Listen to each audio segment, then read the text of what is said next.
है पीसीआर भाई? बाद में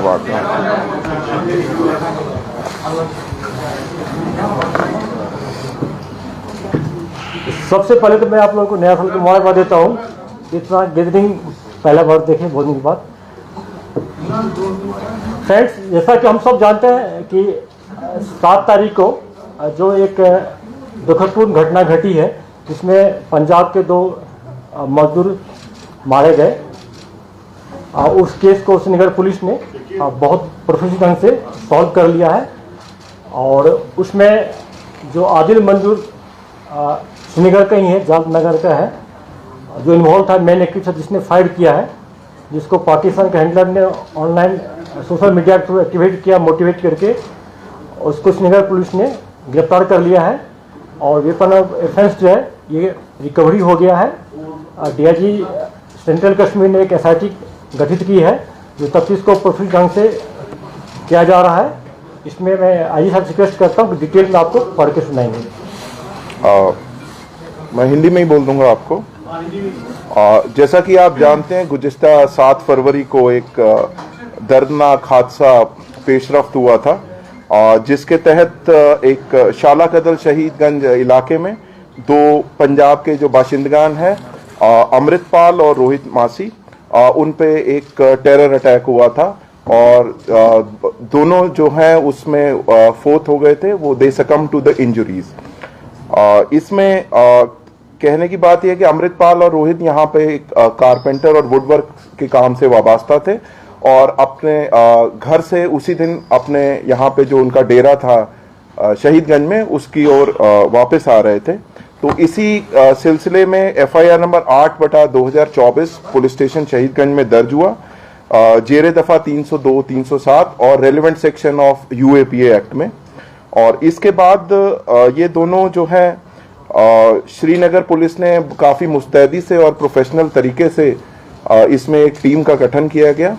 फील्ड और टेक्निकल एनालिसिस किया गया जिसमें काफ़ी मेहनत गई और उस दौरान काफ़ी क्लिंचिंग एविडेंस उनके पेशरफ्त हुए और इन क्लिंचिंग एविडेंस के आधार पे इन्होंने कुछ सस्पेक्ट्स राउंड अप करे।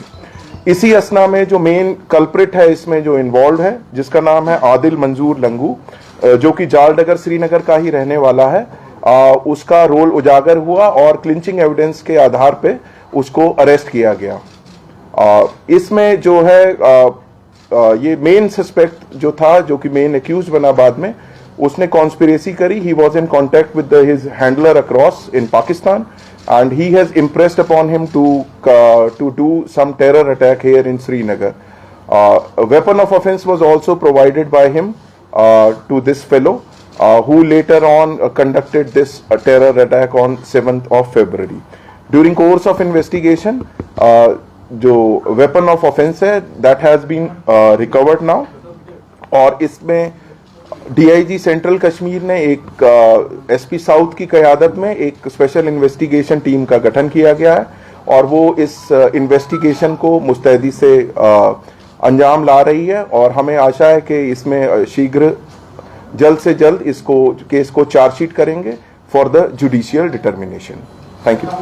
इसमें मैं आप लोग से 2 पॉइंट बोलना चाहूँगा जो बहुत रिलेवेंट है कि जो इस टाइप का मॉड्यूल को यहाँ पर लड़कों को रेगुलराइज करके भर्ती कराता है, फिर इंसिडेंट करवाता है, ऐसे हैंडलर को चाहे पाकिस्तान में हो या वर्ल्ड के किसी कोना में, उसको हम लोग प्रोफेशनल ढंग से कानूनी तौर पर लाएंगे, यहाँ पर लाएंगे। अगर ये हैंडलर लोकल ही है, पाकिस्तान में है, तो उनके घर वाले के खिलाफ उनके प्रॉपर्टी पर जब्त किया जाएगा, हार्ड एक्शन लिया जाएगा।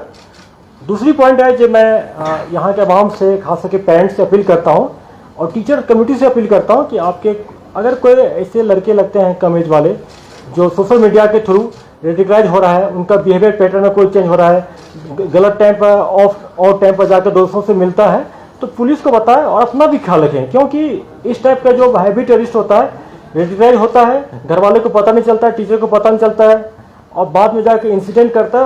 आज के ज़माना में डिजिटल वर्ल्ड में उसको बच रहना मुश्किल है। हम लोग हर एक मॉड्यूल को बस्ट करते आ रहे हैं, इसको भी किए हैं, आगे भी इंसिडेंट को उसको बस्ट करेंगे और हार्ड पनिशमेंट दिया जाएगा कोर्ट, ऑनरेबल कोर्ट के थ्रू। इसलिए मैं पेरेंट्स से फिर अपील करता हूँ, एक बार अपने बच्चों पर ध्यान रखें, सोशल मीडिया के थ्रू क्या कर रहा नहीं कर रहा उसको देखें, उनका ड्यूटी है और टीचर्स का इसकी ड्यूटी ही है। Thank you. क्या ये एक ही मॉड्यूल था या इनपुट्स हैं कि इस तरीके के और भी मॉड्यूल्स हो सकते हैं, खासतौर पर श्रीनगर शहर में बहुत दिनों के बाद ऐसी घटना? देखिए, कहीं कहीं पुलिस हो और डिफरेंट मॉडल पर काम करते रहती है। कभी कभी होता है कि 10 मॉड्यूल काम कर रहा है, उसमें 5 से 6 को पकड़ लेते हैं, करेक्ट कर लेते हैं, 2-3 मिस हो जाता है जिसका पता नहीं चलता हम लोग का। ये प्रोफेशनल हजार्ड है, ऐसे मॉड्यूल इंसिडेंट करने में कामयाब हो जाते हैं। ये सिंगल मॉड्यूल के तहत किया गया था, लेकिन पुलिस अभी बहुत सारे मॉडल पर काम कर रही है। इसी चलते प्रिवेंटिव मेजर हम लोग ले पाते हैं, इंसिडेंट को रोक पाते हैं। और उस मॉडल जो काम कर रहे हैं उसको हम लोग शेयर नहीं कर सकते हैं। श्रीनगर में हुआ है 2024 की पहली इस तरह की कार्रवाई हुई है, क्या हम कह सकते हैं militants are showing the presence या मिलिटेंसी को शहर श्रीनगर में बढ़ाने की कोशिश की जा रही है? अगर देखा जाए कि at the end of December 2023 7 दिसंबर को ईदगाह में जो इंसिडेंट हुआ था मसूर के सूरत में, तो उस हवाले से कुछ जानना चाहेंगे, इसमें कुछ डेट क्या होता है? जैसे देखिए, पुलिस की प्रोफेशनलिज्म और उनका जो हार्ड वर्क इसी से रिफ्लेक्ट होता है कि किस ढंग से जल्दी इसको हम लोग क्रैक कर लिए, मॉडल को बच के अरेस्ट किया गया है।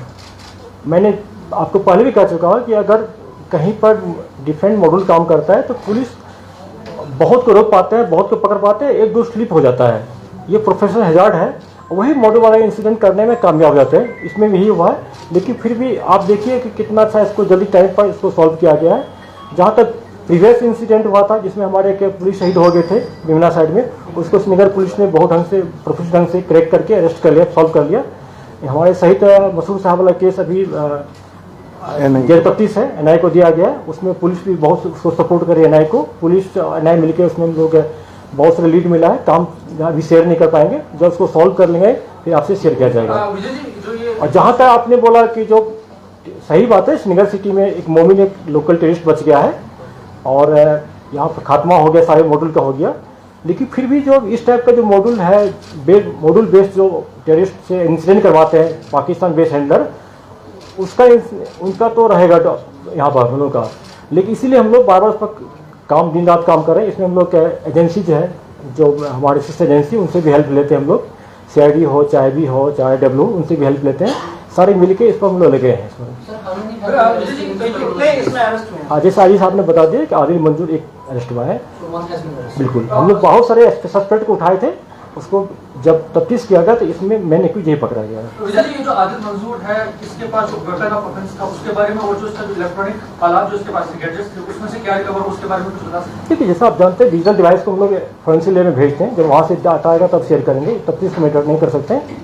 वेपन ऑफ ऑफेंस पिस्टल मिला है उसमें, अब बता दिया सर डिटेल।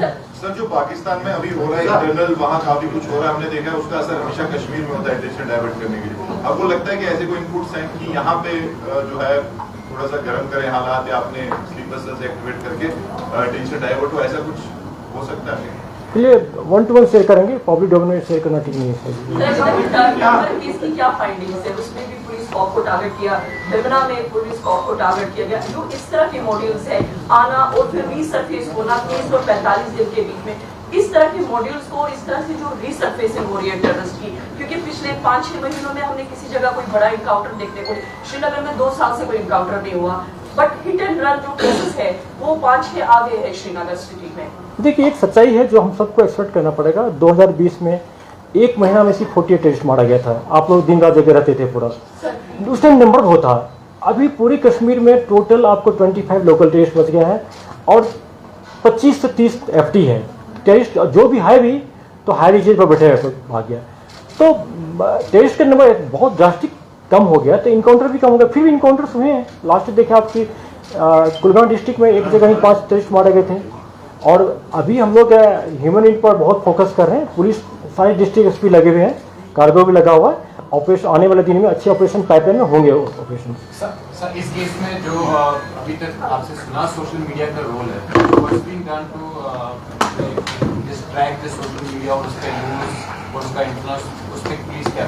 देखिए, पुलिस जो कर रही है पिछले 4 साल से आप लोगों को शेयर कर रहे हैं, आप सब पता है। लेकिन मैंने इसमें जो मेन एस्पेक्ट को आप मिस कर रहे हैं, मैंने पेरेंट्स से अपील किया, मैं टीचर कम्युनिटी से अपील कर रहा हूँ कि आप बच्चे जो है अगर सोशल मीडिया को यूज करने के बाद उसके बिहेवियर पैटर्न में चेंज आ रहा है। जैसे आप सबको पता होगा कि 2021 में जब एक बैंक मैनेजर को हैवी टेररिस्ट मारा था, शोपियान डिस्ट्रिक्ट का लड़का था, जब उसको पेरेंट्स से बात किए, तो मैंने पर्सनली बात किया, तो उन्होंने कहा था कि जो लड़का मेरा रात में भर रात सोता था, वो ऑनलाइन काम करते रहता था।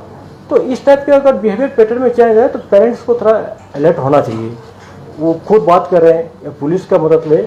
और आज की डेट में पब्लिक और पुलिस में इतना ट्रस्ट बढ़ गया कि हम लोग उसी के बदौलत बहुत सारे लड़कों को ज्वाइन करने से रोक पाए। कुछ लड़के जो ज्वाइन कर लिया तो उसको वापस भी लाए हैं। तो सोशल मीडिया वाला एस्पेक्ट में इसमें पेरेंट्स टीचर का ज़्यादा रोल बनता है। अगर आपके भी पड़ोसी को है, आपके भाई हो या कोई आसपास के हो, तो आप लोग को जिम्मेदारी बनता है। ये पेरेंट्स को बात बताएं आप लोग। विजय साहब, यहाँ was this incident attack motivated by some ideology or it was some kind of a hide done because?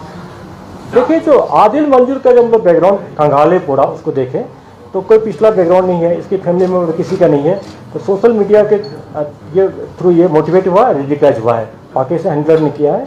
और इसको काफ़ी प्रेशराइज भी किया, जैसा कि पहला इसको जनवरी में प्रेशराइज किया था 4 तारीख को, जब इसको पिस्टल दिया 4 जनवरी को, बोला तुम जल्दी इंसिडेंट करो नहीं तो मैं तुम्हारे पीछे आ रहा हूँ, मैं तुम्हारे पीछे पड़ जाऊँगा।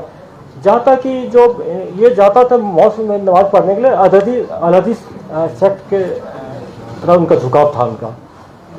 सर, समर्स में जब कोकरनाग एनकाउंटर हुआ तो बात ये आई थी कि जो डोमिनेशन है आपकी मतलब सिटी एरियाज में, अर्बन एरियाज में, तो जो मिलिटेंट है वो जंगलों की तरफ जा रहे हैं। मतलब नई स्ट्रेटजी है ताकि एक लेवल फील्ड हो, जब गन फाइट भी हो और झुकना और बचने का चांस हो। तो विंटर्स में जो है काफी मुश्किल हो जाता है जंगल में रहना, मतलब काफी लॉजिस्टिक प्रॉब्लम्स हैं, सर्दी है। तो इस बार क्या नीचे नहीं आए हैं वो, क्योंकि एनकाउंटर हमने उतने नहीं देखे हैं, क्या ऊपर ही रह रहे हैं डर से, या क्या उनकी जैसा हम लोग जानते हैं कि पिछले अगर 30 साल का देखें डाटा, तो ऊपर भी बहुत सारे हाइड्रोट पर इनकाउंटर हुआ है।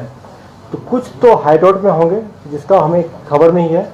हम लोग अपना ह्यूमन डेवलप कर रहे हैं, जो कारपेंटर लोग हाइड्रोट बनाते हैं उनसे भी कंसल्ट कर रहे हैं। कुछ एप्रीहेंशन है कि अभी भी जंगल में है पूरा, अगर कुछ नीचे आ गया तो उसका हम लोग का खबर मिल रहा है, हम लोग उसको और डेवलप कर रहे हैं। जिस दिन इनपुट डेवलप पूरा हो जाएगा तो ऑपरेशन लॉन्च करेंगे हम लोग। सर, में जो है नॉन लोकल्स को किया गया था, अब इलेक्शन भी नजदीक आ रहे हैं sir, what about political activists या पॉलिटिकल लीडर्स, क्या इस तरह के इनपुट है कि उनको भी कोई खतरा हो सकता है? देखिए, कश्मीर के सिचुएशन में, जे.एन.के सिचुएशन में, या कहीं भी इलेक्शन हो किसी स्टेट में, जो क्राइम होता ही है, यहाँ टेरर क्राइम है, बाकी जो नॉर्मल क्राइम होता है, तो लेकिन उसके लिए इस टाइप की अप्रीहेंशन हरदम पुलिस को आती है और हम लोग इनपुट के बेसिस पर काम करते हैं। अगर कहीं पर किसी को थ्रेट मिलता है तो थ्रेट को न्यूट्रलाइज करने का ट्राई करेंगे, चाहे उसको सिक्योरिटी प्रोवाइड करने को हो, एरिया डोमेट करके हो, या मॉड्यूल बस्ट करके हो, या ऑपरेशन करके। ये कार्रवाई हम लोग जारी रखते हैं, आगे भी रखेंगे।